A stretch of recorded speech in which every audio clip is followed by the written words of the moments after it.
This is the first time we've owned a van. Why the hell we've even done this, bought a van. I was a little bit overwhelmed by the handover process and all the do's and don'ts of buying a van. Safety's got to come first, right? So the next thing, we went composting. Ooh, my goodness, hasn't this been another contentious tribal issue?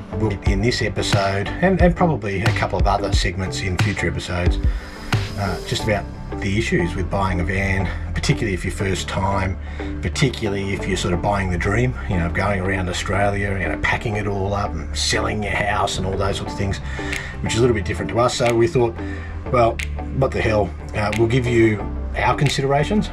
You can take them, leave them, but if that helps, that's great. If it doesn't, then you find somebody else's advice better, that's great. So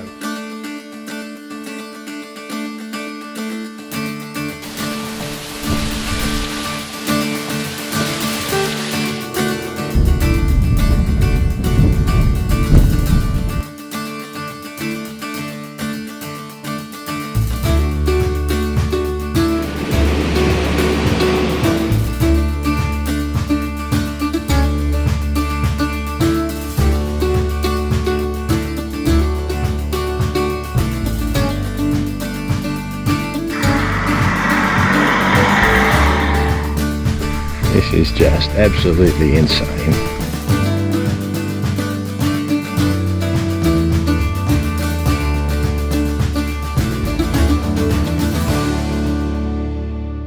And to be honest, we were a bit loath to do walkthroughs or give the benefit of advice when we'd only just bought this van, and we're first time van owners. So we were never really going to do a walkthrough, and this is not going to be a walkthrough video. But what made us realise that we'd been so engrossed, and in some respects a little bit overwhelmed by the handover process and all the do's and don'ts of buying a van and buying a car, and what was available and supply chain issues, reports in the media and all those sorts of things, it was a little bit overwhelming. And we just decided to sort of knuckle down, and as you'll see, we did towing lessons and we weighed the van straight up. We did all the things that you're supposed to do, and we concentrated on doing that rather than taking videos, because to be honest, we didn't know particularly if we were going to do a YouTube channel, and we'll talk in the next episodes what we're actually going to do and why we've decided to actually do what we're doing. And it's certainly not to be an influencer, it's certainly not to be an expert, because we're not. And what we've got, this van's been superseded. Okay, and been superseded for good reasons. So it's a great van, it's a terrific van, it's still very modern, it's still very safe, it's still very light, it's got a ton of great features, but in some respects the company have decided to go and even a step further with their new range, and good on them. That's what actually happens. And they're searching for even lighter vans, and that's one of the reasons why we bought this van. So there's probably no great purpose in sort of telling people too much about this van.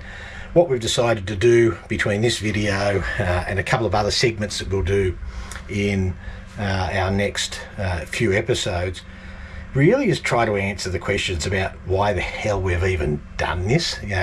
Bought a van, how did we buy a van, what were our considerations, because a lot of the YouTube content out there is absolutely fantastic, don't get me wrong, but they're people with kids, they've got bunk vans, they're talking about kids activities, some of them have got 4, 5, 6 years experience on the road, they've got massive big tow cars with great upgrades, and in fairness, some of them are influencers with sponsorship and they want to become professional content creators, and that's not us. That's not what we're going to do, and we'll talk a little bit more in future episodes about how we've decided to approach this, why we're even bothering to do YouTube, because to be honest, we actually had to think about why we even wanted to do this, but we'll talk about that a little bit more. What I'll do is I'll quickly do an overview of what we've got in this van. We'll concentrate in this episode and probably a couple of other segments in future episodes just about the issues with buying a van, particularly if you're first time, particularly if you're sort of buying the dream, you know, going around Australia, you know, packing it all up and selling your house and all those sorts of things. So we thought, well, what the hell, we'll give you our considerations. You can take them, leave them, you know, but if that helps, that's great. If it doesn't, and you find somebody else's advice better, that's great. So we're certainly not experts. So anyway, this is a ZoneRV Base 18'6". Now the name Base is a little bit silly, really. In its inception, it was a base camp. It was the idea of setting yourself up, being able to go off-road, get a little bit further than a lot of caravans could get, and then set yourself up for even more adventurous activities. And as you'll see, it's not a base in the sense of being basic, because it's not. And if you've been looking at caravans, you'll realise that they are expensive, and all vans are expensive, but this one is certainly an expensive van. At this end of the van, as you can see, the first thing you'll notice, queen size bed, pillow top mattress.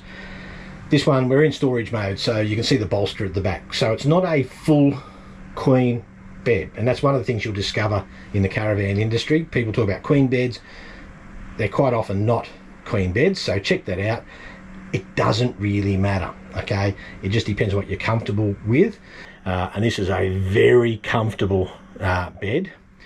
And the other thing that you'll notice, and people get very tribal about this, is that the door is at the front. We didn't care that the door was at the front, but apparently some people do. And we'll talk about tribalism in the caravan and in the tow car sort of industry in some of our future blogs, because if you're new to it like we are, or we were, it'll drive you insane. I mean, this concept that people can look straight into your bedroom, or for the people with the doors at the back, straight into your bathroom, it's all nonsense, okay? This van's configured the way it is because when Zone, who have a focus on weight, were doing the weights and trying to keep some of the weight over the axles, at 18'6", they didn't want to put a door at the rear. All right, so you know, tip one here, absolute tip one, and this is a driving factor for me in all the decisions that we've done. Safety's got to come first, right? What is technically sound has got to come first, because you're doing something which has some inherent risks to it when you've got 6.5, nearly 7 tons of car and caravan beetling down highways or off-road, okay? It just is something that you've got to consider properly. So in this case, we didn't even know that this was an issue, and 6 months down the track, we're fine. It really hasn't worried us at all. One thing that we absolutely love about the configuration of this van is a really simple thing. It's the storage, okay? And we particularly love these foot lockers. Now Zone have made these, I think, standard in their new lineup. They weren't standard in the base. We looked at it and it just made absolute sense. Sorry, they're probably just a little bit untidy. You know, your boots get dirty, mucky, sandy, and all of those sorts of things, and they get in the way, and they're also a step up onto what is a pretty high bed, and that's because there's a tunnel boot which goes all the way through. Bed sits up on that, yeah, and under the bed is storage. Now we're very mindful that sometimes you need some bulky stuff, even if it's not heavy, and that is mostly bulky stuff. So exercise mats, ha ha ha. So anyway, got to have to do a little bit more of that. The most use those exercise mats have got is we use them as extra padding underneath our self-inflating sort of thermal mattresses for a recent trip to Fraser Island, and that's a few episodes down the track yet. And again, sorry folks, if you think that all this YouTube stuff is all sort of contemporaneous, it's not. So we're now 6 months after we bought the van. The other thing that people get tribal about is cafe seating or or chase seating. For us, we just went for practicality when we ordered this van, and I'm looking at doing some work, not a lot of work, when we're on the road. We also want somewhere where we can sit, roll, maps out, like the planning of the maps. Some people prefer cafe seating, and if that's what gets your rocks off, that's fine. No issue from us. And in this particular van, there were some pros and cons. All right, so first of all, the chase style seating suited us. It gave us more room. You can throw things on the seats while you're traveling, soft things while you're traveling, and also when this bed is out, when the bolster is put in, there's not that much room there, so you can move the table. This table moves around, and this just gives us a little bit more room. And to be honest, I sleep on that side. Okay, so and being the sort of slim gazelle that I am, a little bit more room helped. But anyway, the chase lounge was good, and the other thing we actually like is the chase lounge gives us a little bit of extra storage space. Here's the next thing: technology. Okay, personally, I would actually like an app or a controller where I could see all of the sources of the power coming in this van. But is it essential? No. So this has been absolutely fine. This tells me the essential bits and pieces. Grey water, the inverter when it's on, if it's working, and normally, and as I say, we're in storage mode at the moment, so that's showing 0 because I've just put the power back on, and unless it's 100% charged, it won't show. It won't show the percentage charge. That will reset itself when it gets to 100 again. So it's been perfectly adequate, and there are apps that actually help me to see, on the phone, just to see what the battery charges are if I go and have a look at that, and it's been fine. Okay, we have 400 amp hours of battery. It was 200 standard. We went for the 400. Again, now people are asking for 600 or even 800. So two things. That is absolutely fantastic. All right, no question. If the more power that you've got, the better. But it's extra expense. It is certainly extra weight. And the only thing I'd say to you is just consider, do you actually need that? So far, we've found that the 400 has been adequate, and we've been out, and you'll see we've been out when it's been raining for several days in those deluges early in the year, certainly here in southeast Queensland. We were out in some of that for 3 days and not getting much charge in, and the 400 did the job. And yes, you've got to manage it a little bit on some nights, and make sure that you don't use too much power and don't have the inverter on, and don't be running the air conditioner when you're getting low on power. But I think the lowest we've ever got on power is about 40%. And then when we took our next drive, and then when the weather broke, it got back up there.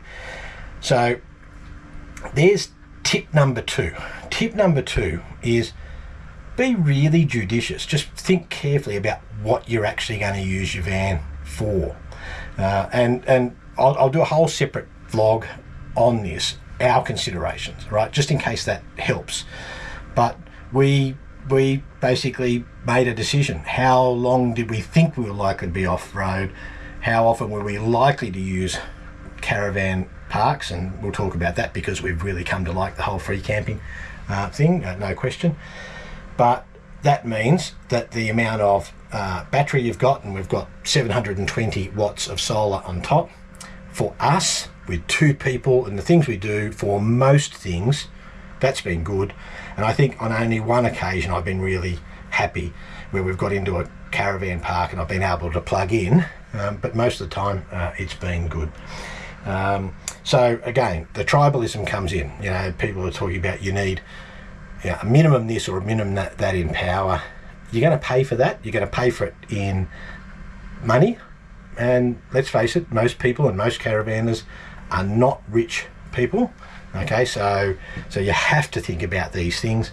And the second thing is you're going to pay for it in weight, and weight kills you, right? That's probably, I think, the number one issue out there in the caravan industry at the moment is people driving overweight and driving unsafe vans. And that might be controversial to say, and people looking in the other direction, but yeah, not us. We, and I urge you, don't be unsafe. Okay, fridge. Not the world's biggest fridge. Still got some wine in there, a couple of nice drops too. Not the biggest fridge, not the biggest freezer, but not shabby either. Okay, so we've actually found that it's been great. We do actually have an extra small portable fridge in the car, and again, you've got to manage the weight of all of that, and that's been helpful for the couple of trips where we've been away from the van and throwing some extra stuff in. This van has a gas heater. I'm not going to go into it. Does the job perfectly well. Again, if you're new to caravanning, okay, here's the thing, right? You do not have a lot of hot water, right? And there are people who go instantaneous, and that's great, particularly if you're carrying lots of gas, or particularly if you are plugged in. And it all depends on sort of what the venting arrangements are, if you're going to get dust in or not get dust in. But we've actually found that when we're showering in the van, the small capacity of this Truma system, it's been fine.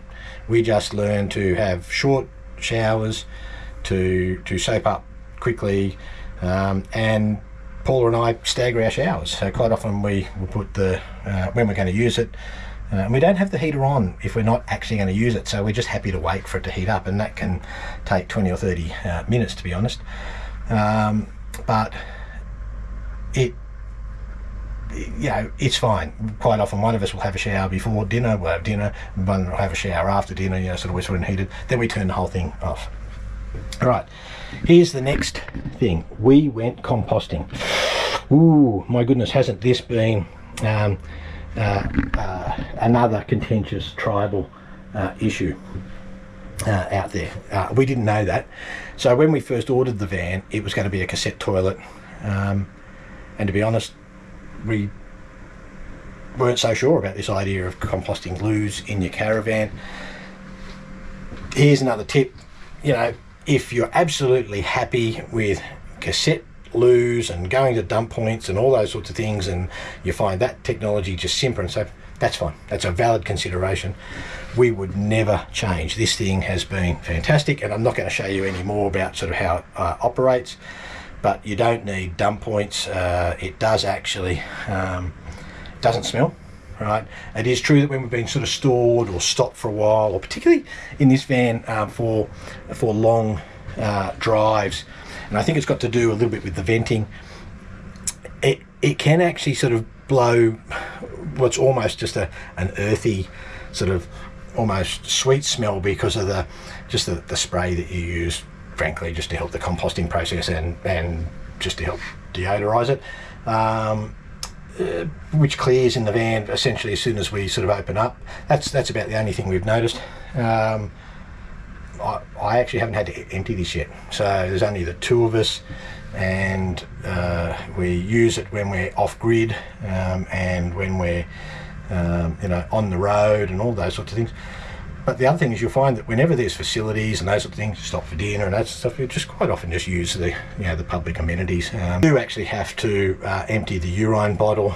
That can be sort of every couple of days. That's not the most pleasant job, but I got to tell you, it's not that bad. And if you've got cats and kitty litter, dogs and all those sorts of things, that's a far worse job than emptying the wee bottle. We have a spare wee bottle under the bed for those periods of time where we've been off grid for extended periods of time. But if you don't like the idea of composting loo, no problem. No problem. That's been that's, again, it's one of these tribal things that you find. We've got a washing machine, that's been great for small loads. Paula loves it. I love it too. Okay, yeah, if we're anywhere near facilities that have got a big washing machine, big dryers, and that sort of stuff, and you need to do it, well, we do that as well. Okay. Shower is huge. Okay, right. It's been fantastic. Oh, sorry. There is one thing. We have these fans, right? They're great. They're absolutely fantastic. Love them. And they're supposed to self-close when it rains. Okay. They are supposed to self-close when it rains. And apparently the trick is that if you've manually put them down, then when you've reset the power in the van, they'll reset. They don't. Okay, so it is actually true that we've come back when there's been rain and we've had a bit of water get in. We only leave the this one in the shower on generally when we're away, if we've got things drying in there, because this is also our drying room. You know, been great for wet raincoats and, you know, Gore-Tex and all those sorts of things. But so we actually use that to air things. And frankly, if rain gets in there, no problem. This one above me, you know, that's sort of over the dining room. How fancy is that? The dining room. If we're out, we turn that off.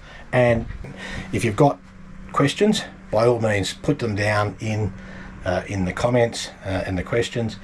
If I've triggered a nerve when I'm talking about front doors or back doors, or if I'm talking about how many amps you need or weight, and all those sorts of things. Anyway, that's all I want to say now, and I think this has already been too long. And as I say, I don't want to go through every drawer.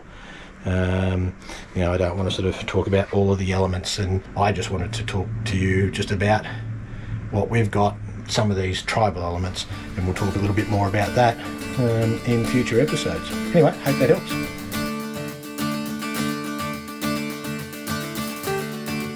Thanks team for watching Next Level Oz. Stay tuned for more episodes about our car and van considerations, our preparations for travel, and our trip through Western Queensland. Thanks team. Give us a friendly wave. And if you enjoy these, please like and subscribe. See you next time. Cheers.